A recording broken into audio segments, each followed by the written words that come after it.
Welcome to Say More from Boston Globe Opinion. I'm Shirley Leung. There were no surprises in Tuesday's preliminary election for mayor of Boston. Incumbent Michelle Wu swept the floor. She got close to 72% of the vote, while her chief challenger, Josh Kraft, got only 23%, even after he poured millions of his own money into his own campaign. Mayor Wu thanked her supporters at an outdoor rally last night in Rosendale. You sent a message to Josh Kraft, to Donald Trump, and to all their enablers. Boston is not for sale. But across town in South Boston, Kraft had a message of his own. And let me be clear, we are still in this race.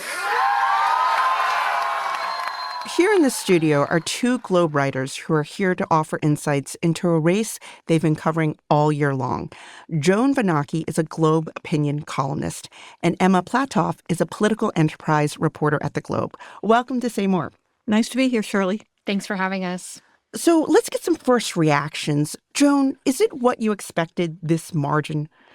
Well, the only question was how big was it going to be? And after that Emerson College poll showing a 50-point spread, could she match it? And basically she did. So was I surprised? I guess I was a little bit surprised that it was as big a spread as that. Emma, what about you? Yeah, I mean, in the days leading up to an election, there's always a lot of jokes in the newsroom. What do you think the number will be? What do you think the number will be? Who's going to owe who a sandwich? It's worth noting this is, in line, as Joan pointed out, with this most recent polling from Emerson College. But this is a historic, lopsided landslide for Michelle Wu. This is a rare outcome to see in any political race anywhere. You've been out talking to voters.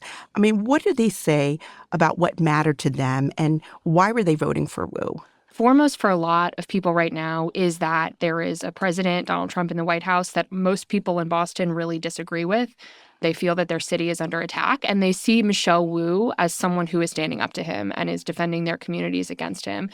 I think that was top of mind for a lot of voters this week as they went to the polls. There's also a suite of local issues. There are ongoing challenges in the Boston public schools. We know that rents here are sky high and that home ownership is out of reach for so many people.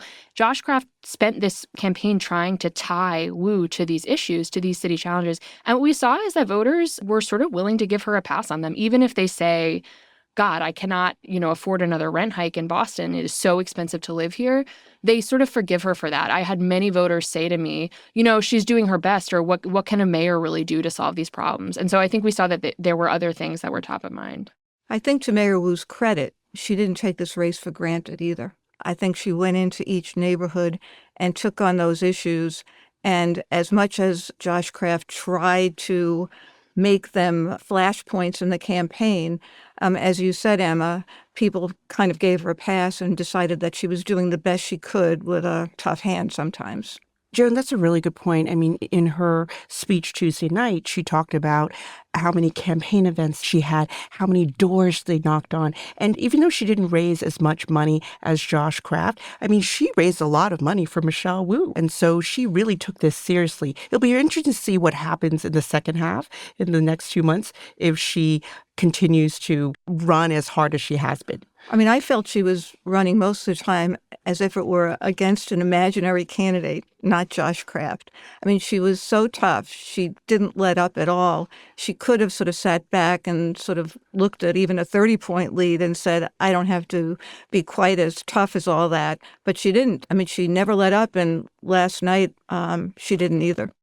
I think the question for her now is, as Shirley says, what do the next 2 months look like? She has a lot of leeway now. She has a lot of political capital. She has a lot of supporters in her corner. How does she want to spend September and October and early November this year? One option, that I've talked to folks about already this morning is maybe she pours some of this effort into helping her allies get reelected to the city council. There's an at-large councilor, Henry Santana, who's seen as sort of facing a tougher race than some of his colleagues. He's an ally of Mayor Wu's. Maybe she's going to spend a lot of attention getting him reelected, seeing as her reelection seems pretty secure at this point.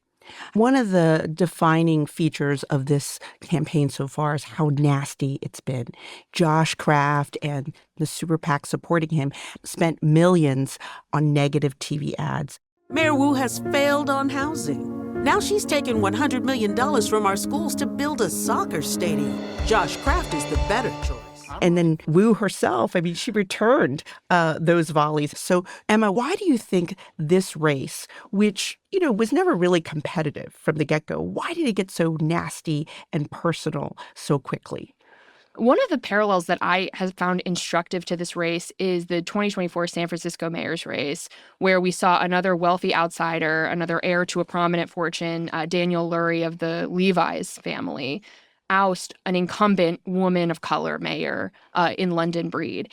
And I talked to a lot of strategists who worked on both sides of that race. And basically what they told me was that when you're running against someone who has effectively unlimited money to introduce himself to voters, you have to come out swinging against them, and you have to do it early. There were a lot of folks who worked for London Breed who ultimately lost that campaign, who said, I wish we had hit him earlier and harder and faster. And I have wondered, if Wu is taking lessons from that.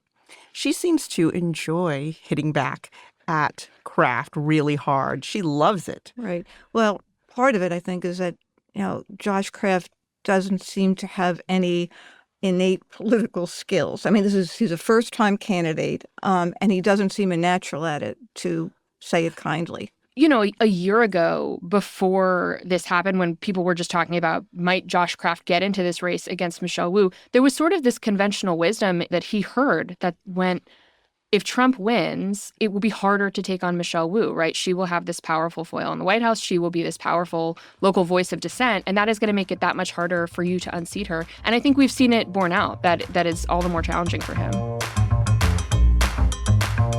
More of my conversation with Joan and Emma after this short break.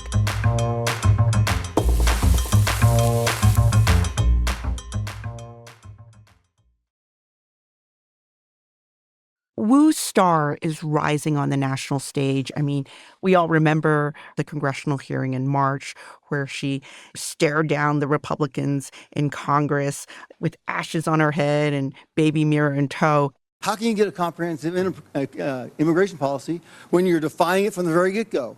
You're building it on false premises and false tenets. If you wanted to make us safe, pass gun reforms. Stop cutting Medicaid. Stop cutting cancer research. Stop cutting funds for veterans. That is what will make our city safe. Does she have national aspirations? I mean, do you think she's going to win re-election and then do something else instead, leave in the middle of her term? Well, I don't think she's going to run for president. I could be wrong about that. I mean, I think she might be contemplating a run for Senate at some point. But apart from that, I mean, she is exactly what the Democratic Party needs right now. She's a fresh, young face who is a model for how to take it to Donald Trump. Joan, say more about that, about how Wu can be a model for Democrats nationally on how to take on Trump and how to win back the White House. Well, right now you're seeing Democrats on the national stage kind of auditioning for that role, whether it's Gavin Newsom with his tweets and social media, or J.B. Pritzker standing up to Trump on the issue of the National Guard going to Chicago. And I think Michelle Wu is another example of that.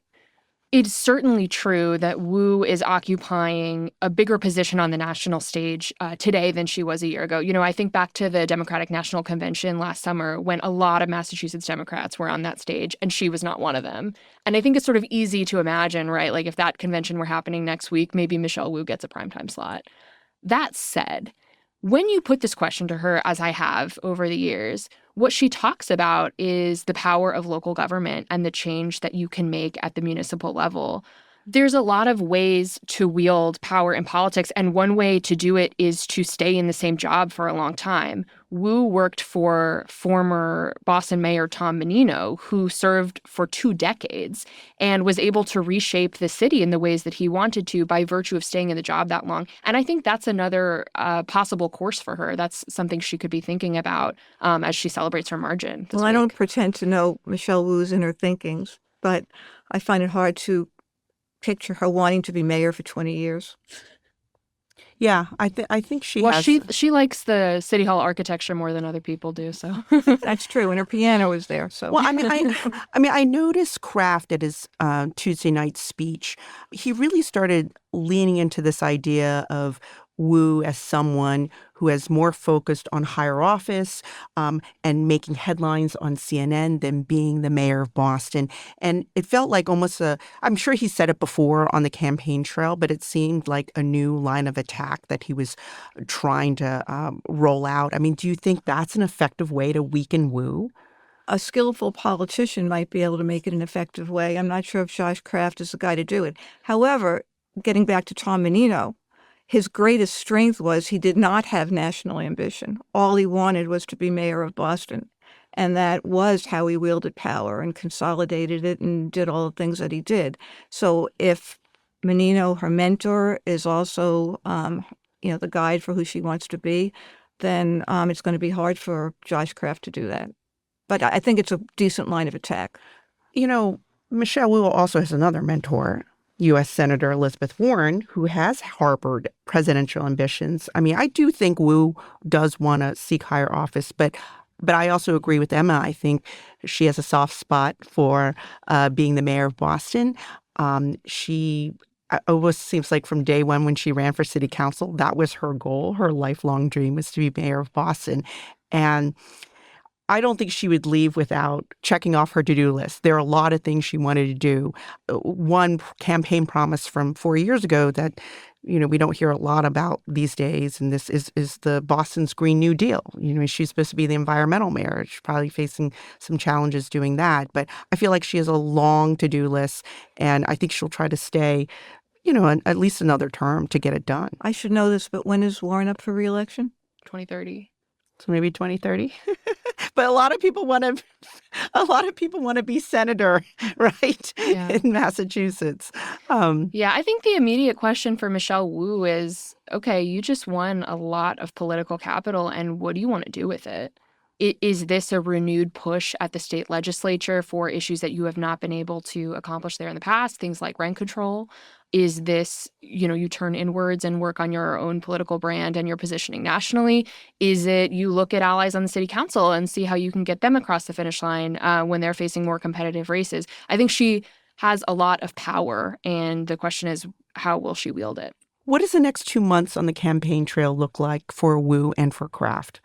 There are people wondering whether he should drop out of the race. Our colleague, columnist Adrian Walker posed that question today.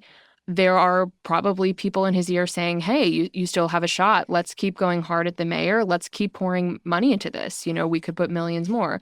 And then there's maybe sort of a quieter middle road, which is he stays in the race.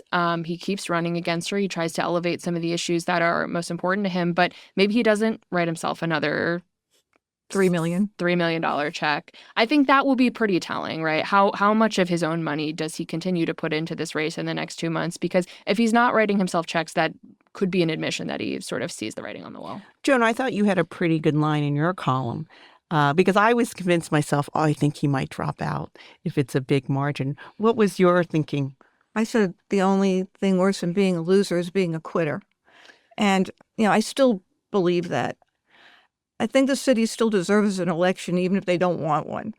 Right now, Mayor Wu is going around singing the praises of democracy and no kings. And I think that argues for continuing the debate. It's worth noting that you can make change in an election and in a city without winning, right? You can move the Overton window. You can elevate an issue. Think about Bernie Sanders' failed runs for president and the conversations we have about the minimum wage and taxing the rich, for Elizabeth Warren. Like, there are things you can accomplish in a mayoral campaign other than becoming the mayor. Joan and Emma, thanks for making time to be on the podcast. I know it's a super busy time for both of you, and hope you can come back in November. It's always nice to be here, Shirley. Always happy to talk. Joan Vennochi is a Globe opinion columnist, and Emma Platoff is a political enterprise reporter for The Globe.